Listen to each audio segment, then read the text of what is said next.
Bonjour et bienvenue sur le temple du jeu d'Arcarie. Je suis très heureux de vous accueillir pour la suite de notre campagne Skull and Shackle, le jeu de cartes Pathfinder. Nous avons commencé déjà, nous avons fait jusque-là les trois premiers scénarios de l'aventure basique, une aventure d'introduction avant de s'attaquer à proprement parler à la campagne. Et ma foi, jusque-là ça se passe plutôt pas mal, nos aventuriers ont bien progressé, et nous allons attaquer maintenant le quatrième scénario qui s'appelle Trésor englouti. Et on va voir ce que ça va donner. Évidemment, avant de rentrer à proprement parler dans la partie, on fera un petit tour des decks, parce que j'ai pas eu le temps de faire une vidéo spéciale pour ça. Et puis après, voilà, on va lancer le scénario avec les différentes mains, etc. Bon, la première vidéo est toujours un petit peu plus longue, le temps d'amorcer les choses. Et puis après, bah, voilà, on va dérouler ce scénario en espérant que ça se passe très très bien. Donc nous nous replongeons dans notre histoire. Nous venons au dernier scénario de remporter une brillante victoire contre Gemma Griffrouge, la pirate. Nous avons d'ailleurs récupéré son bateau, nous sommes emparés de son bateau pirate, nous avons changé, nous avons un nouveau bateau, on va voir ses caractéristiques. Et donc cette fois-ci, on va voir vers où nous amène l'histoire. On voit ça tout de suite. Il faut de nombreuses heures de navigation à l'aveugle avant que l'un d'entre vous finisse par demander « Et maintenant ?» En cette matière, vous choisissez de vous tourner vers vos tout nouveaux compagnons pirates. Que peut bien faire un capitaine d'un bateau pirate des chaînes pour passer le temps, en supposant qu'il n'ait pas d'affaires pressantes en cours? Ah, du rhum et des femmes débauchées, affirme fermement Insin Brisker. Ou des hommes, intervient Sam Pieds Nus Topin avec un sourire ironique. Mais je pensais que la plupart d'entre nous avaient fait le plein d'alcool fort et de douce compagnie lors du festival du Tiponche. Un capitaine de base chercherait à piller quelques navires ou à chasser un trésor. Certains d'entre vous blanchissent à l'idée de la piraterie en haute mer. Quel genre de trésor préférez-vous demander? Enterré ou coulé, l'un ou l'autre fera l'affaire, tant qu'il n'est pas simplement posé à la vue de tous. Cela rend les pirates suspicieux. Non, il faut qu'il y ait une chasse, une carte, un monstre ou un temple périlleux à explorer. Ah, je connais l'existence d'un trésor sous l'eau, vous offre Giffer Tibbs. Et je suis prêt à parier qu'aucun capitaine n'a encore mis ses mitaines dessus. Le gnome à l'œil unique vous parle alors de Kélizar, le dragon des mers, qui chasse autour de plusieurs épaves et qui en est la cause de certaines aussi. Il y amasse des richesses qui ont sombré dans les profondeurs. Les dragons d'eau de mer sont de véritables dragons primitifs issus du plan élémentaire de l'eau et ils peuvent être de redoutables adversaires quand ils ont atteint l'âge adulte. Heureusement, pour nous, Kélizar est relativement juvénile, mais tout de même assez puissant pour que personne n'ait encore pu réclamer son trésor. Imaginez le respect que nous gagnerions si nous étions les premiers à le battre, exulte la gnome. Sans parler de ce que nous pourrions faire de tout ce trésor. Cela achèterait beaucoup de rhum et de femmes débauchées, confirme Sam Topins en donnant un coup de coude à Insigne. Très bien alors, acquiescez-vous. Allons chasser le dragon. Et voilà, nous allons donc chasser le dragon Kélizar, et essayer de tenter de récupérer son trésor surtout. Voilà. Donc avant de partir sur le scénario, on va rapidement faire un tour sur les différents paquets, savoir un peu ce qu'on a chopé, ce qui a changé éventuellement dans les decks. Donc là, j'ai pris le deck de Lyriane. Donc pour l'instant, voilà, elle a Sam Stopin Pieds Nus, justement un des pirates qui fait partie de l'histoire, une chemise de maille magique, un targe. Elle a récupéré Pouc de Zarangel, l'allié, qui permet de guérir, notamment, ou de faire des dégâts de feu. Nous avons un prêtre de Besmara pour des tests de sagesse ou de charisme. Bénédiction d'Erastyle, je ne sais plus si j'en l'avais ou pas. Bénédiction de Gozeré, le tromblon, un harpon, un pistolet +1. Au niveau des armes, ça n'a pas changé pour elle. Je pense que voilà, il n'y a pas eu beaucoup de changements au niveau de Lyriane.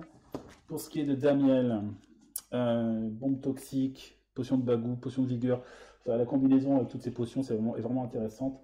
Donc j'ai gardé le maximum possible de potions. Un sort de rapidité, un moussaillon, ce qui est bien, c'est pour pouvoir, il permet de choisir les cartes qu'on remet dans le deck, notamment quand on fait un soin. Je trouve ça très intéressant. Au niveau des armes, il a gardé l'arbalète lourde, on n'a pas changé. un sort de soin, l'ébullition de Gozeré, une potion de vigueur. Donc là, du coup, j'ai 2 potions de vigueur apparemment. Ouais. Un feu grégeois, une potion de soin. Voilà. Donc là, ça me fait, en niveau de. Je vais quand même vérifier au niveau des cartes. 1, 2, 3, 4, 5, 6, 7, 8, 9, 10, 11, 12, 13, 14, 15. Donc c'est bon, le compte est bon. Hop, hop, hop. Bon, je remélangerai ça après. Hein.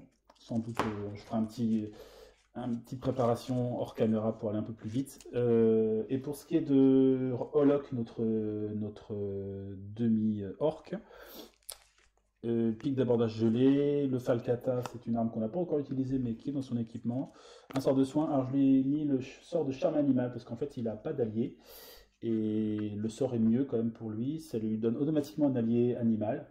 Donc ça donne une possibilité en plus d'explorer ou de faire d'avoir des compétences supplémentaires, on va dire. Donc pour l'instant, je lui ai mis ça, le charme animal. Son armure de plate gobelin, des armures, il en a. Une bouteille de rhum, j'ai gardé ça pour le moment. Pareil pour essayer de se faire des potes. Et voilà, donc voilà pour les paquets. Pour ce qui est du scénario, que vous dire de plus? Eh ben, on peut voir un peu la configuration du plateau de jeu. Le navire commence au port. Ici, il y a une région qui est le port. Voilà. Et en fait, toutes ces régions-là communiquent par terre, par voie de terre. Hein. C'est comme une énorme île avec différents points de passage possibles pour les bateaux. Donc on a différentes régions. On a 6 régions toujours, 2 régions fermées qui sont les falaises rocheuses et la côte ici. Et donc on a différentes régions qui vont être plus ou moins difficiles à fermer. Le gros souci cette fois-ci, ça va pas être forcément des histoires d'alliés, c'est qu'en fait si on rencontre le dragon, la mission, le scénario nous dit ceci: quand vous êtes confronté à Kélizar le dragon, c'est-à-dire que si on arrive à le choper quelque part dans une région, eh bien automatiquement on doit prendre une région ouverte encore aléatoire et bannir le sbire qui est dedans. Les sbires, ce sont des épaves de bateaux. Donc ça veut dire que ça nous donne moins de possibilités de fermer les régions. Et pourquoi ça? Eh bien, c'est parce qu'en fait, pour gagner le scénario, il faut réussir à fermer toutes les régions. Pas seulement tuer le dragon, mais à fermer toutes les régions. Donc plus on va rencontrer le dragon, plus il va fermer des régions, enfin, en tout cas nous freiner dans la possibilité de fermer des régions rapidement, notamment en tombant sur les sbires épaves. Donc il va falloir peut-être essayer de le repérer, de le laisser dans un petit coin peut-être, fermer le reste et revenir sur lui après. Enfin, je sais pas, après on ne maîtrise pas forcément toujours ce qui se passe dans le scénario, hein, vous le savez bien. On verra. En tout cas, voilà pour le moment le but du scénario, en tout cas les règles du scénario et les buts. Voilà. Les régions, on peut voir très rapidement. Ici, nous avons une mangrove avec 2 monstres, 2 obstacles, 2 armes, armure, objet, allié. Donc il y a quand même des choses intéressantes là-dedans, mais il y a aussi surtout des créatures. Et la région nous dit ceci: si lors de votre exploration vous triomphez d'un fléau doté de la propriété aquatique, vous pouvez repartir en exploration tout de suite. Donc ça c'est intéressant. Il faut faire un test de constitution vigueur 6, donc ça c'est une région plutôt pour Holok, qui est d'autres spécialistes en vigueur. Lyriane aussi, elle a un dé de 8 plus 1, un dé de 6 plus 1, enfin, ouais. Holok est quand même bien meilleur. Nous avons le puits au souhait. Le puits au souhait. Il y a des sorts là-dedans, je crois. Un monstre, un obstacle, 2 sorts et 3 bénédictions. Donc intéressant comme région. Pour qu'est-ce qui se passe dans cette région? Vous réussissez automatiquement vos tests pour acquérir une aubaine. Ça c'est génial.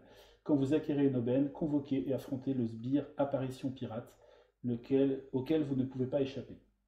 Ah, par contre, voilà, on chope des aubaines, mais on doit rencontrer une apparition pirate. Je ne sais pas ce que ça donne du tout.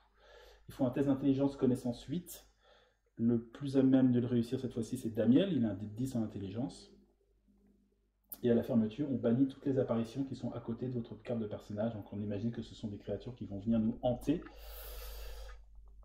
Le port, c'est là où on démarre avec notre bateau. Le port, ça va, il y a un monstre, un obstacle, 2 armes, 2 armures, 2 objets, un allié. Donc pareil, pas mal de petites choses à récupérer. Et dans cette région, ça nous dit ceci: quand vous obtenez une aubaine, un personnage, au choix, peut se déplacer dans une autre région. On peut éventuellement déplacer un personnage. Choisissez une région ouverte et mélangez une aubaine issue de votre main dans son paquet. Ça, c'est pour fermer le port. C'est très particulier comme façon de faire. Donc, il faut se débarrasser d'une aubaine. On va la mettre ailleurs. Et fermeture définitive, à la fermeture, vous pouvez donner une carte de votre main à un personnage d'une autre région. Donc c'est vraiment le port, c'est là où ça circule. On voit que les aubaines circulent, les cartes circulent, et les personnages aussi. Bon. Ok. Ici, nous avons la plage. Un tout petit peu après le port, la plage, avec deux monstres, deux obstacles. Une arme, un sort, un armure, un objet, un allié. Au début de votre tour, vous pouvez jeter une carte et recharger une carte aléatoire de votre défausse. Donc s'il y a une carte qui ne nous intéresse pas dans notre main, on peut éventuellement aller rechercher une dans la défausse, mais ce sera une carte aléatoire. Donc c'est un peu... Mais bon, ça dépend. Des fois, si on n'a que des bénédictions dans notre défausse, c'est intéressant, évidemment, par exemple. La plage. La côte, on a dit qu'il n'y avait rien, et il faut aller un peu plus loin pour retrouver une région qu'on connaît, qui est le cimetière des bateaux. C'est un endroit avec quand même 3 obstacles et 2 monstres. Et dans cette région, au début de votre tour, on doit réussir un test de sagesse ou survie, sinon le navire subit un des 4 points de dégâts structuraux. Et si on n'a pas de navire, on l'a dit, c'était directement des cartes qui sont défaussées pour éviter les dégâts, si on veut. Enfin non, pas si on veut, si on n'a pas de bateau, on n'a pas le choix. Donc il vaut mieux aller avec un bateau éventuellement. Pour fermer, il faut obtenir un magot en tirant au hasard sur la carte aléatoire de magot.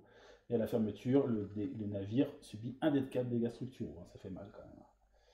Cimetière des bateaux, pas cool. On rejoint ici, passant par le port, on descend jusqu'à la falaise rocheuse, on n'a rien à explorer, elle est fermée. Et on arrive aux grottes marines qui se trouvent près des falaises, évidemment. Et les grottes marines, peut-être est-ce là que vit le dragon. Il y a 2 monstres. Alors, il y a... Oups.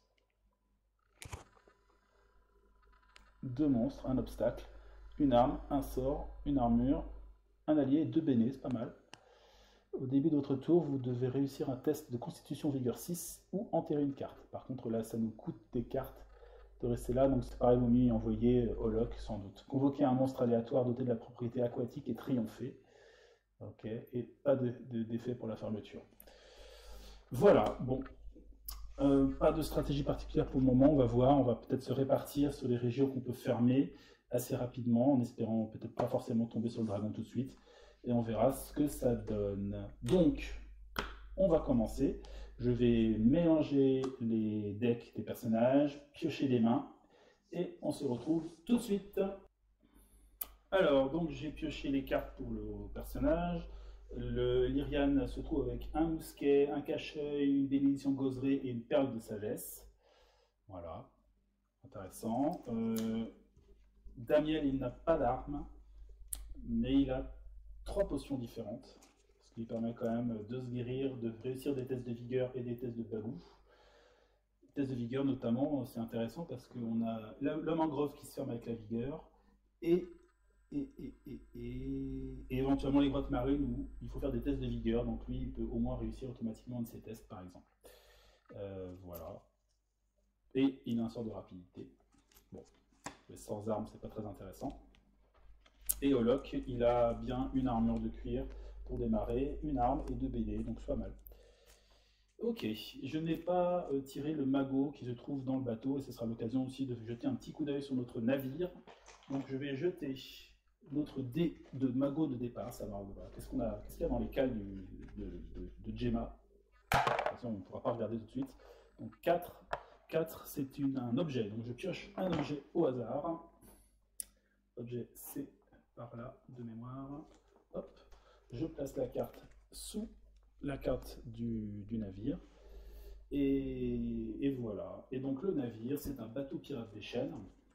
Commandez le navire. Si votre test pour vaincre un navire est doté de la propriété flibuste, vous pouvez jeter une carte du paquet des bénédictions pour ajouter un des 2 à ce test. Donc si on est des flibustiers, on sacrifie un peu de temps, mais on gagne des bonus pour vaincre d'autres navires. Intéressant. Intéressant. À voir, on verra, on essaiera d'y penser si ça nous arrive. Pour le moment, on est plutôt au port, voilà, et nous sommes tous là-bas. Et donc on va démarrer notre premier tour avec Lyriane, évidemment. Alors, donc on va déjà piocher évidemment la première bénédiction du paquet. C'est une bénédiction des dieux, de base. Je vais décaler un peu ça comme ça. Voilà. Et donc voyons ce que va faire Lyriane. Quelle est notre tactique sur cette partie? Lyriane, j'ai pas vu grand chose où elle pouvait fermer. Il faut enterrer une carte ici, tout le monde peut le faire. Fermer un truc de magot. Alors les tests de sagesse survie, je pensais au cimetière des bateaux qui se trouvent par là-bas. Il faut des tests à chaque tour, test de sagesse, elle peut le faire. Et si elle est avec le bateau, elle peut peut-être gérer. Et après, il faut choper un magot. C'est peut-être jouable pour elle. Ça pourrait peut-être être là. Parce que sinon, sur la plage, il faut enterrer une carte pour fermer. Ici, il faut choisir une région ouverte et mettre une aubaine de sa main dans le paquet. Ouais. Là, il y a le puits au souhait avec les fameuses apparitions bizarres. Donc ça, on va laisser... on va laisser peut-être Damiel aller là-dedans. Et là, c'est des tests de vigueur. Constitution vigueur, on a dit. Et là, il faut friter un monstre dans les grottes marines. Donc il y a aussi un ancrage, on peut aller en bateau directement.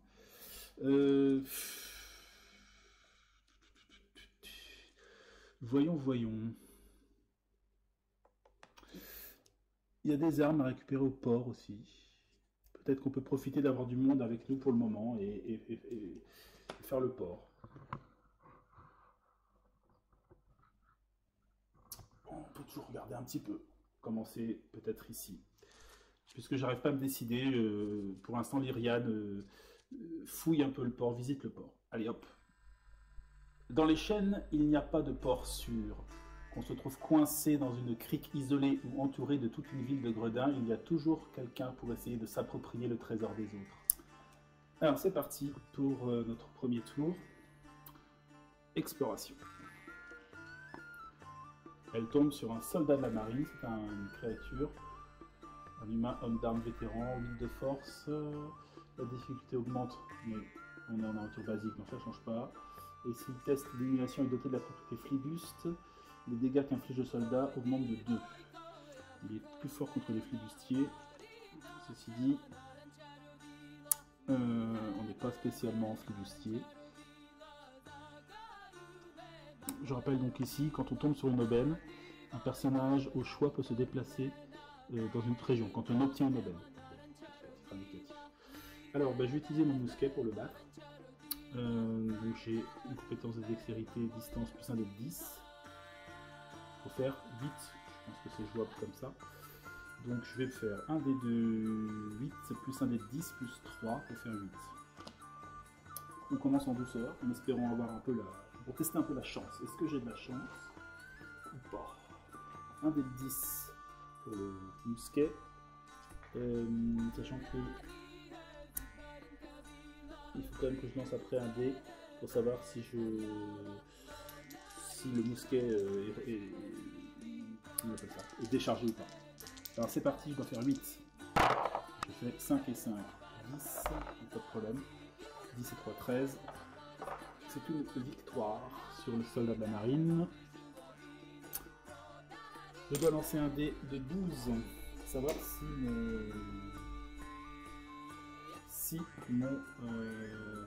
si vous n'enterrez pas la carte, lancez un dé de 6 ou un dé de 12 si vous êtes formé aux armes sur un 1 ou un 2, mélangez cette carte dans le deck, ça représente le fait qu'il va falloir recharger l'arme, remettre de la poudre, etc., des balles. Je fais un 12, donc elle n'a pas ces soucis-là. Lyriane, elle garde son arme. Est-ce qu'elle continue? Alors, elle n'a qu'une seule bénédiction en main, elle n'a pas spécialement besoin, a priori, pour fermer. Donc, elle va explorer encore une fois. Je défausse une bénédiction de Gozeré. Et c'est parti pour une nouvelle exploration. Et elle tombe sur une corne à poudre. Il faut distance. Distance, elle a un dé de 8 plus 3. Donc, elle va essayer de choper ça. Un dé de 8 plus 3. Hop. Voilà. 1 et 3, 4. C'est raté. Donc tant pis pour la corne à poudre, c'est pas très grave. On défausse la corne à poudre aussi. Hop. Et cette fois-ci, elle va s'arrêter là pour son tour. Donc elle récupère une nouvelle carte pour compléter sa main, une bénédiction. Et elle passe la main justement à Damiel. Que va faire Damiel? On va voir. On va déjà piocher une bénédiction. Bénédiction de Kaiden Kailan, le dieu des aventuriers et des tavernes. Et Damiel. Est-ce qu'il reste ici pour voyager? Pour voyager, c'est-à-dire bénéficier des capacités du port pour se déplacer un peu n'importe où. Ou est-ce qu'il y va bon an mal an à pied jusqu'à, par exemple, jusqu'au puits au souhait pour voir ce que ça donne directement?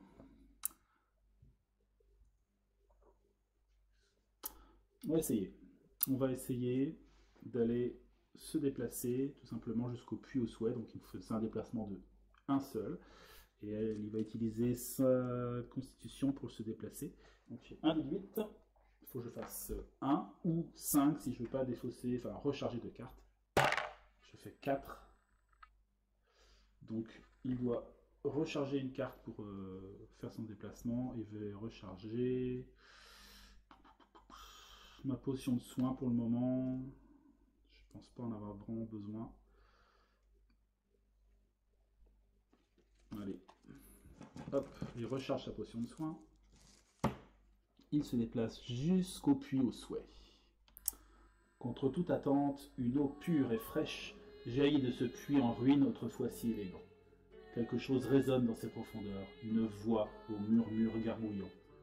Méfiez-vous quand vous faites un souhait ici. Alors, donc, on réussit automatiquement un test pour acquérir une aubaine, mais on doit convoquer un sbire, apparition pirate, on verra bien ce que ça donne. Je n'ai pas regardé du tout ce que c'était. Donc, let's go. Allez, exploration. Hop, une bénédiction de Zarangel. Alors, vous réussissez automatiquement vos tests pour acquérir une aubaine, c'est-à-dire qu'on n'est pas obligé de le faire, mais on peut le faire. Et écoutez, je vais récupérer cette bénédiction, ça m'intéresse. Donc, hop, je la mets en main, et automatiquement, je vais devoir chercher un sbire apparition pirate et voir ce que ça nous fait de beau. Mort-vivant pirate. Exposez les apparitions pirates à côté de votre carte de personnage. Pour chaque carte d'apparition posée à côté de votre carte de personnage, la difficulté de vos tests augmente de 1 ou de 2 si votre test est doté de la propriété flibuste. Quand vous êtes confronté aux apparitions pirates, vous pouvez tenter de fermer la région tout de suite. Vous pouvez tenter de fermer tout de suite la région d'où elles viennent. Ouais, mais ça, il faut que pour ça soit des sbires du scénario. Hein. C'est un sbire invoqué, donc c'est pas le cas. D'accord, donc en fait, j'ai juste des malus de 1 sur tous mes tests. Enfin, juste. Je mets mon malus près de mon personnage, de mon paquet de cartes. Il faut que je m'en rappelle. C'est pas trop méchant, ça va. C'est pas trop méchant. Ça me donne envie d'explorer encore. Vu que j'ai récupéré une bénédiction, je vais en défausser une autre pour... Enfin, défausser une première en fait, hein, pour explorer à nouveau. Hop, et je tombe sur une nuée d'araignées de la cale. Alors, donc là, ce sont des araignées qui m'attaquent.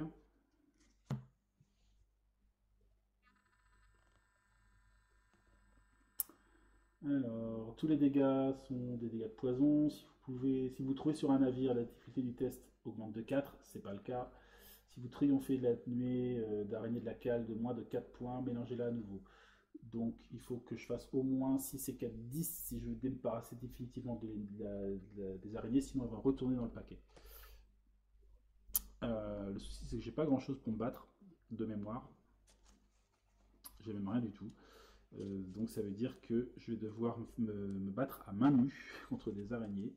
Donc à main nue, le pauvre Damiel n'a qu'un dé de 6, mais heureusement, il a son pouvoir qui lui dit qu'il peut jeter une carte pour ajouter un dé de 6 et la propriété poison ou feu à un test de combat dans votre région. Et si je jette une carte alchimique, j'ai encore un dé de 6 en plus. Je vais jeter ma potion de Bagou. Donc il jette une potion de Bagou qui est alchimique. Ça me permet d'avoir 2 dés de 6 en plus à mon test de combat.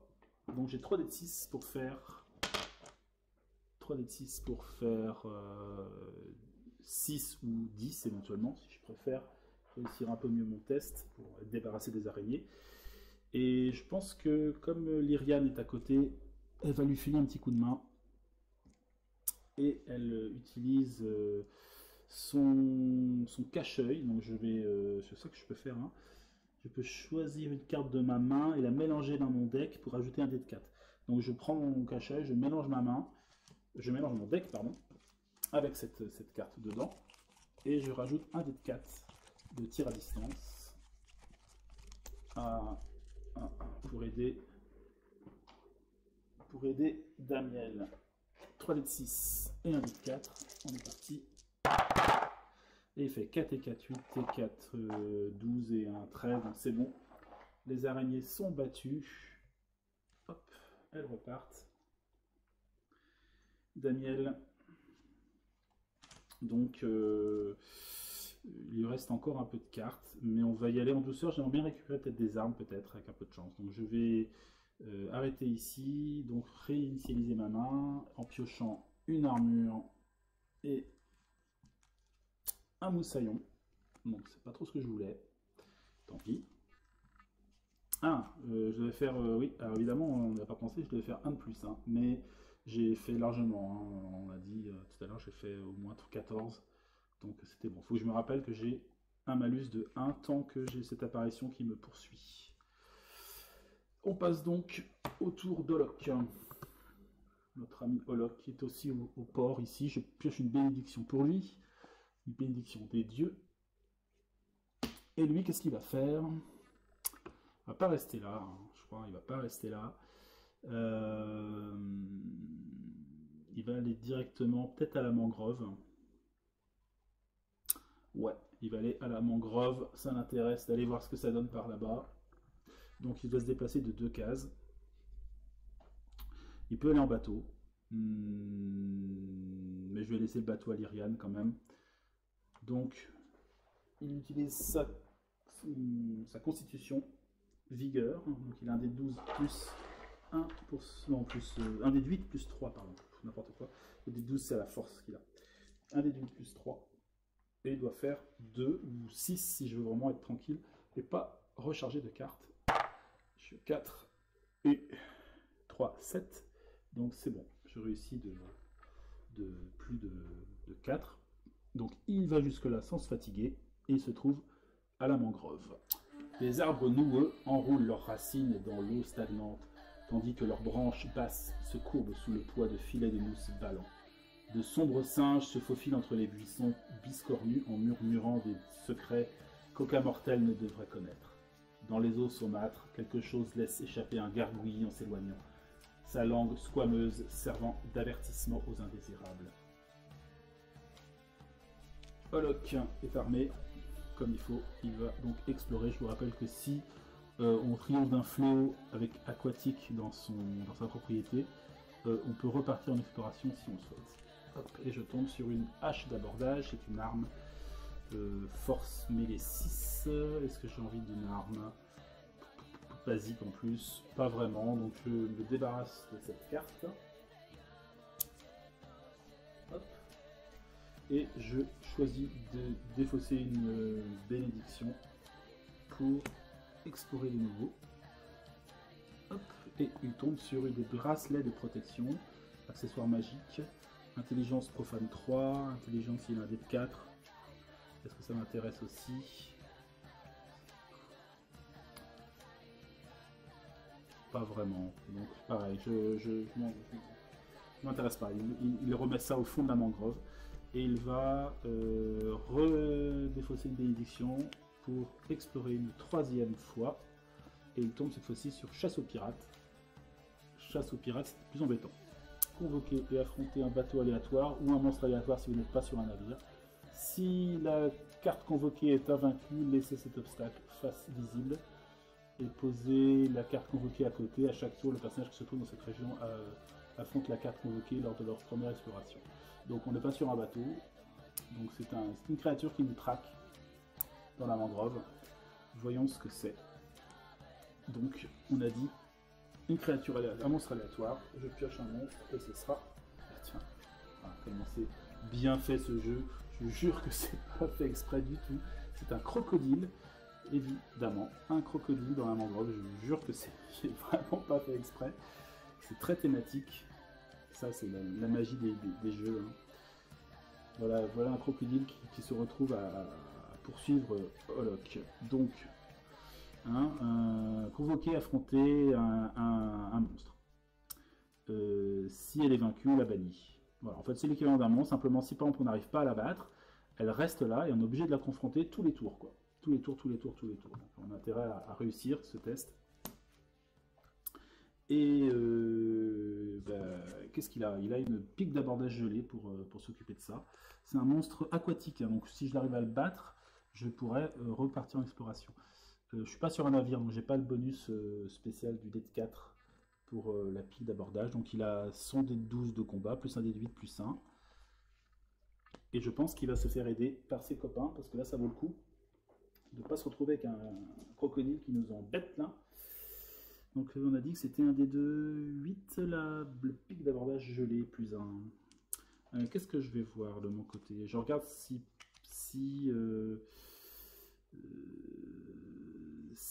Damiel peut faire quelque chose. Alors, il a évidemment une bénédiction de Zarongel qui est peut-être pas mal. Regardez ça.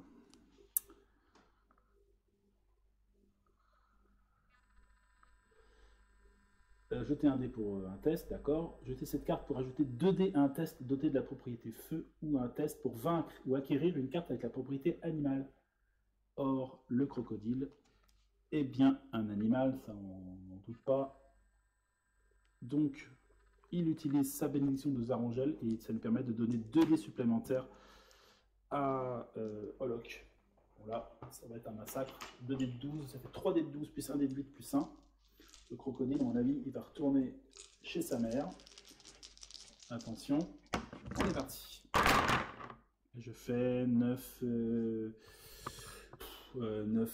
et 4, 13, 13 et 6, 19 et 5, 24 et 1, 25. Donc en effet, le crocodile est battu et bien battu, pas de souci. Merci, merci Damiel.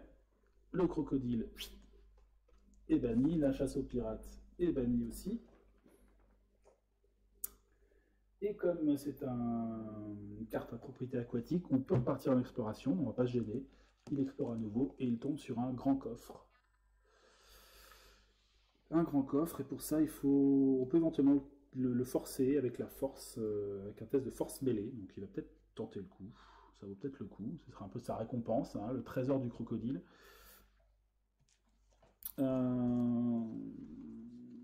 Mais pour ça... Alors lui, il a un dé de 12 plus 1. Il faut faire 10. C'est évidemment pas très facile. Est-ce que je grille une bénédiction pour ça? Je ne sais pas. J'hésite. Bon. On va faire ce cadeau à Olok. Donc, Damiel jette une bénédiction des dieux une fois de plus. Et donc, c'est avec 2 dés de 12 plus 1 que va tenter Olok de forcer ce coffre. Il fait 10 et 12, donc là il fait 23, il était très motivé. Donc le coffre est forcé, et donc je dois jeter un dé de 4 pour savoir le nombre d'armes qui se trouvent à l'intérieur. Allez, un peu de chance. Un peu de chance pour avoir un maximum de chance d'avoir des armes magiques sympas. Allez hop, je fais 2. Donc il y a 2 armes. Je pioche 2 armes. Un pistolet et 2... Non, je me suis trompé. Pardon. Je me suis trompé de paquet, évidemment, c'était pas un monstre. Et une rapière. Donc c'est pas foufou. C'est pas foufou. Du coup... Bon. Bah, il va s'arrêter là, il va jeter le pistolet.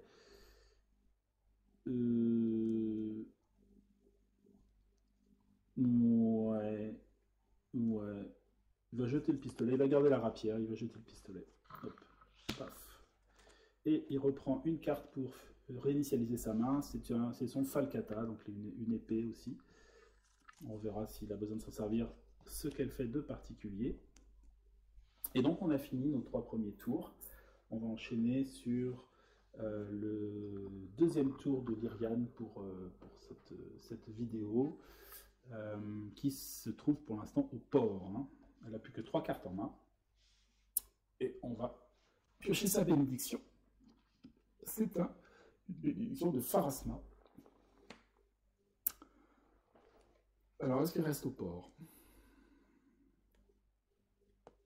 C'est pas mal le port quand même, parce que même si on rencontre le dragon ailleurs, elle pourra fermer facilement, temporairement, le port. Il suffit juste de mettre une aubaine dans un paquet, dans un autre paquet. Alors, certes, c'est embêtant parce que ça peut nous faire enlever des bonnes cartes, mais si c'est vraiment urgent, c'est possible. Je vais essayer pour l'instant de creuser. On va les laisser un peu dans ce secteur-là. Je vais essayer de creuser encore un peu dans le port. Sachant qu'il n'y a qu'un monstre, un obstacle, donc il y a plutôt des trucs intéressants à choper. J'explore et je tombe sur une armure de tissu. L'intéressant de l'armure de tissu, c'est que quand on la chope, on peut piocher une carte de sa main. Donc ça permet d'accélérer un peu le jeu. Constitution vigueur 2, elle a un 10 plus 1, donc elle fait automatiquement 2, donc je la chope. Et je repioche une carte du coup. Et c'est un cache-œil qui est revenu.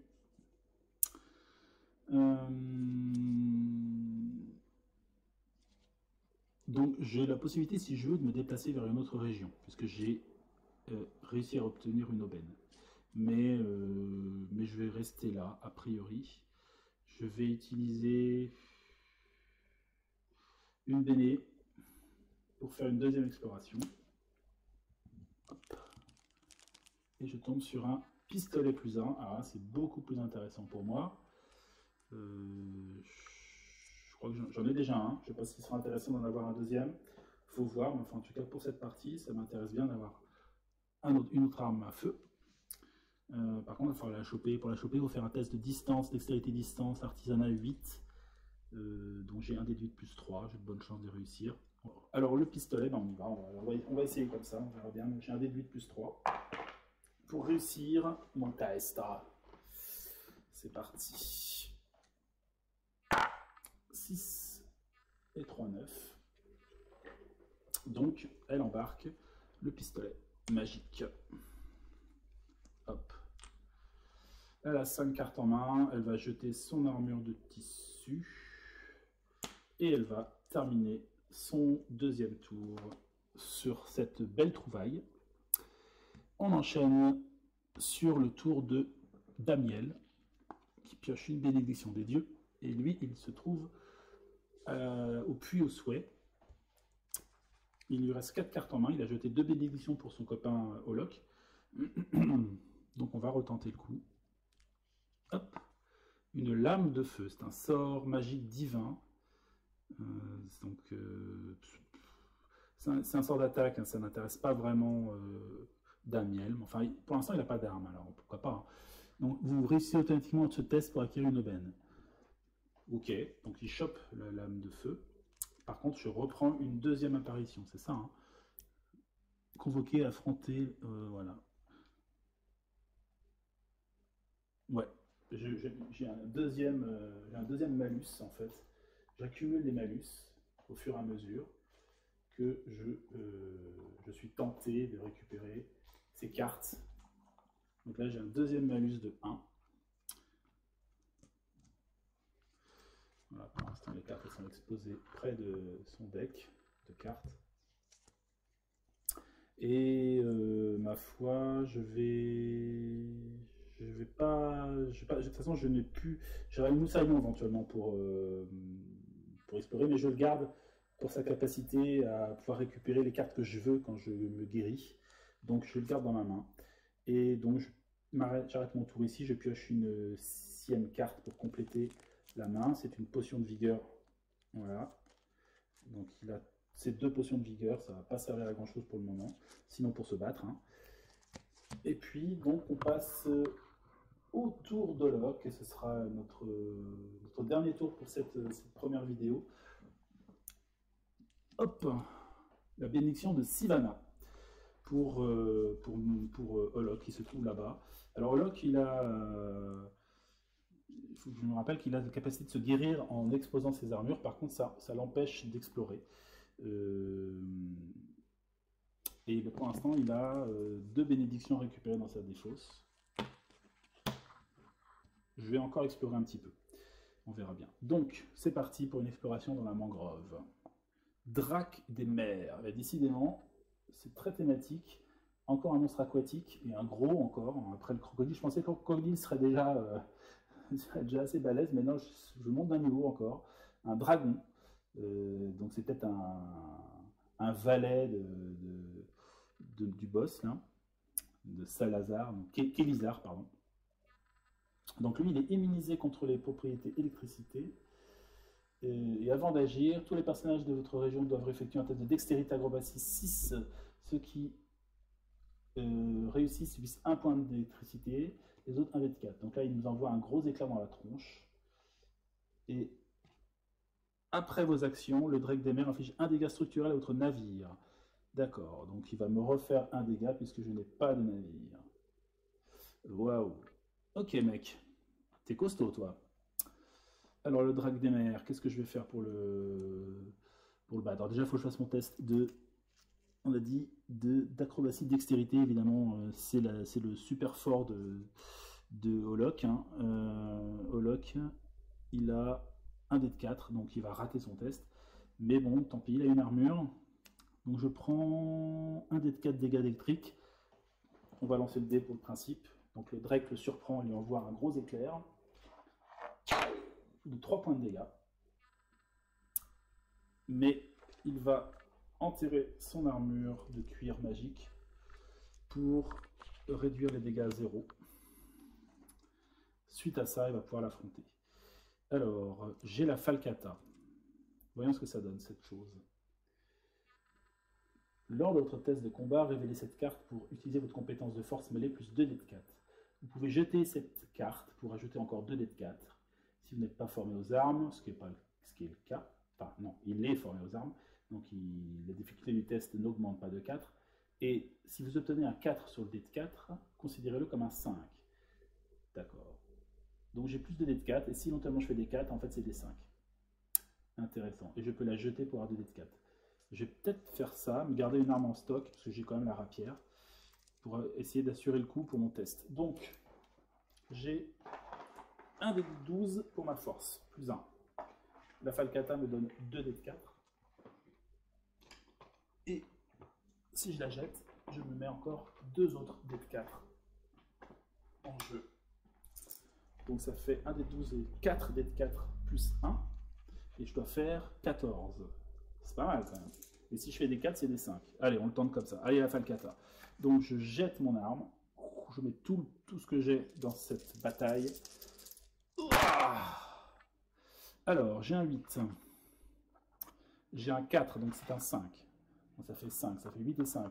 Déjà, ça fait déjà 13, 13 et 3, 16 et 2, 18 et 3, 21. Donc le dragon, enfin le drac des mers est battu. Olok lui a enfoncé dans le crâne son Falcata. Il s'enfonce dans le fond des mers, peut-être avec l'arme encore accrochée à son crâne, qui sait. Par contre, après, il envoie un gros coup de queue à Olok, qui n'a pas de bateau, donc il ne peut pas prendre de dégâts structurels. Donc là, à la place d'un dégât structurel, il va prendre un vrai dégât. Enfin, un vrai dégât. En fait, pas vraiment un dégât, il est obligé de défausser une carte. Il va donc défausser une rapière. Paf. Et son combat est terminé. Il termine son tour en piochant 3 cartes, dont un sort de soin, qui est très bienvenu, un coutelas plus 1, et une chemise de maille. Donc voilà, il s'en sort très très bien, notre Olok. Il a mené son combat de main de maître, et nous allons donc terminer notre première vidéo sur cette victoire mémorable. Ah non, parce que... Non, petit, je vais faire un petit rewind. Je vais garder... J'avais juste, du coup, ma pique d'abordage gelée. Hein, je garde juste ma main.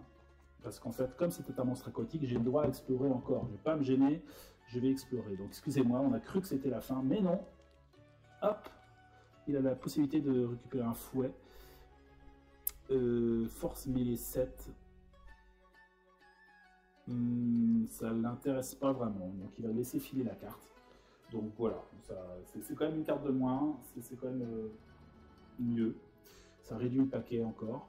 Et donc cette fois-ci, il termine, il récupère ses 3 cartes. Donc, on a dit tout à l'heure, c'était la cotte de maille, la chemise de maille, le sort de soin et le coup de K+1. Et voilà, il a réussi à pas mal creuser déjà dans la mangrove. Il reste 4 cartes. On ne sait pas où est le dragon encore. Le foutu au souhait, on voit bien qu'il y a la tentation de récupérer plein d'aubaines, mais il ne faudra pas tomber sur le dragon et avoir déjà 4 ou 5 apparitions pirates sur le dos, ça risque d'être compliqué. Le port, pour l'instant, Lyriane gère. Les choses se passent, à mon avis, plutôt pas mal, j'ai l'impression. Voilà, bah écoutez, on s'arrête là pour cette fois-ci. Donc je vous souhaite à tous une bonne fin de journée. On se retrouve très bientôt pour la suite de notre aventure. J'espère que ça vous plaît. Moi je m'éclate toujours à jouer à ce jeu. J'avance avec plaisir et j'ai hâte surtout de bientôt découvrir l'aventure, la première aventure, l'aventure numéro 1 que je n'ai jamais fait encore. Donc ce sera une grande première. Ces aventures-là, l'aventure basique, je connaissais un peu déjà. Mais la suite, non, pas du tout. Donc j'ai grand hâte d'avancer avec vous. Donc je vous souhaite une bonne fin de journée. Merci à tous et puis à très bientôt. Ciao, ciao!